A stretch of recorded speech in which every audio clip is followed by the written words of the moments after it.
میرے دوستوں، کیا تمہیں معلوم ہے کہ شیطان نے اللہ سے کیا مانگا تھا؟ اس نے کہا تھا، اے اللہ، مجھے قیامت تک کی مہلت دو، میں تیرے بندوں کو گمراہ کروں گا، میں انہیں نماز سے روکوں گا، میں انہیں دنیا کی محبت میں ایسا مبتلا کروں گا، ایسا مشغول کر دوں گا کہ وہ تجھے ہمیشہ کے لیے بھول جائیں گے۔ آج شیطان کا وار کامیاب ہو چکا ہے۔ بڑے ہی افسوس کے ساتھ کہنا پڑ رہا ہے، شیطان کا وار کامیاب ہو چکا ہے۔ آج لوگ نماز کو چھوڑ کر دنیاوی کاموں میں ایسے مشغول ہیں جیسے ان کا کوئی خدا ہی نہیں۔ مال کمانے کے چکر میں نماز بھول گئے ہیں، دنیا سنوارنے کے چکر میں قبر کو بھول بیٹھے ہیں، دولت کے پیچھے بھاگتے بھاگتے ماں باپ کو بھول گئے ہیں، کوئی عیش و عشرت میں گم ہو کر آخرت کو بھول گیا، اور کوئی زندگی کی دوڑ میں ایسا مگن ہوا کہ موت کے فرشتے کی قدموں کی آہٹ تک نہ سن سکا۔ جب آنکھیں بند ہوگی، ہاتھ خالی ہوں گے، جب زبان گونگی ہو جائے گی، تب کفن میں لپٹے بے بس پڑے ہوں گے، تب جا کر پتہ چلے گا کہ یہ مال، یہ دنیا، یہ آسائشیں، یہ عشرت، یہ عیش و عشرت، تب جا کر پتہ چلے گا کہ یہ مال، یہ دنیا، یہ عیش و عشرت، یہ سب دھوکہ تھا، سب فریب تھا۔ اصل کامیابی تو وہی تھی جسے ہم نے اپنے ہاتھوں سے کھو دیا تھا۔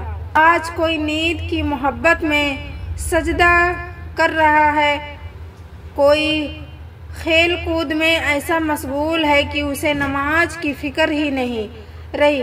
کیا تم جانتے ہو کہ شیطان کی سب سے زیادہ قریب کون ہوتا ہے؟ وہ شخص جو نماز چھوڑ دیتا ہے، وہ شیطان کے سب سے زیادہ قریب ہوتا ہے۔ وہ شخص جو اللہ کو بھول بیٹھا ہے، دنیا کی رنگینیوں میں ایسا کھویا کہ رب کے سجدے بھول گیا، اپنی خواہشوں کے پیچھے ایسا بھاگا کہ اپنے پیدا کرنے والے رب کو بھی پیچھے چھوڑ دیا۔ کیا یہ وہی انسان نہیں جسے اللہ نے اشرف المخلوقات بنایا، جسے زمین پر اپنا خلیفہ بنایا؟ لیکن آج وہی انسان اللہ کو چھوڑ کر شیطان کے جال میں پھنس چکا ہے۔ آپ کو پتہ ہے کہ شیطان کو خوشی کب ہوتی ہے؟ شیطان کب ہنستا ہے، کب خوش ہوتا ہے؟ شیطان کو خوشی تب ہوتی ہے جب کوئی بندہ کہتا ہے کہ بس 5 منٹ میں، بس 2 منٹ، اور جب کوئی بندہ کہتا ہے کہ بس 5 منٹ۔ کوئی بندہ دنیا کے کاموں میں ایسا الجھا کہ مسجد کی طرف دیکھنے کا وقت بھی نہیں ملا، دنیا کے کاموں میں اس طرح مصروف ہوتا ہے کہ اللہ تعالیٰ کے حضور جھکنے کا بھی وقت نہیں ملتا ہے۔ جب کوئی بندہ حرام میں لت پت ہو کر توبہ کے دروازے اپنے ہاتھوں سے بند کر دیتا ہے، تب شیطان بہت زیادہ خوش ہوتا ہے۔ یاد رکھو میرے دوستوں، شیطان کا سب سے بڑا مقصد یہی ہے کہ تم اللہ سے دور کر دیے جاؤ، تم سجدوں سے دور ہو جاؤ، تم سجدوں سے ہٹا کر دنیا میں غرق کر دیے جاؤ۔ وہ تمہیں اتنا الجھا دیتا ہے کہ تم اپنی موت بھی یاد نہ کر رہے، تمہیں دنیا میں اتنا مشغول کر دیتا ہے کہ تمہیں قبر بھی یاد نہیں آتی ہے کہ ہمیں ایک دن اسی قبر میں جانا ہے، آخر ایک دن موت ہی ہے۔ میرے دوستوں، ہمیں اتنا خبر نہیں ہے کہ ہم مر کر ایک دن قبر میں جائیں گے اور ساری چیزوں کو ہم یہیں چھوڑ جائیں گے، قبر میں اترنے کا خیال بھی نہ آئے تمہیں۔ لیکن اے غافل انسان، ابھی وقت ہے، پلٹ آ اللہ کی طرف، اللہ کی رحمت کی طرف۔ اے غافل انسان، لوٹ آ، اس قبر کو یاد کر، اس قبر کی طرف ہدایت ہیں تیرے گناہ چاہے پہاڑوں سے بھی بڑے کیوں نہ ہو،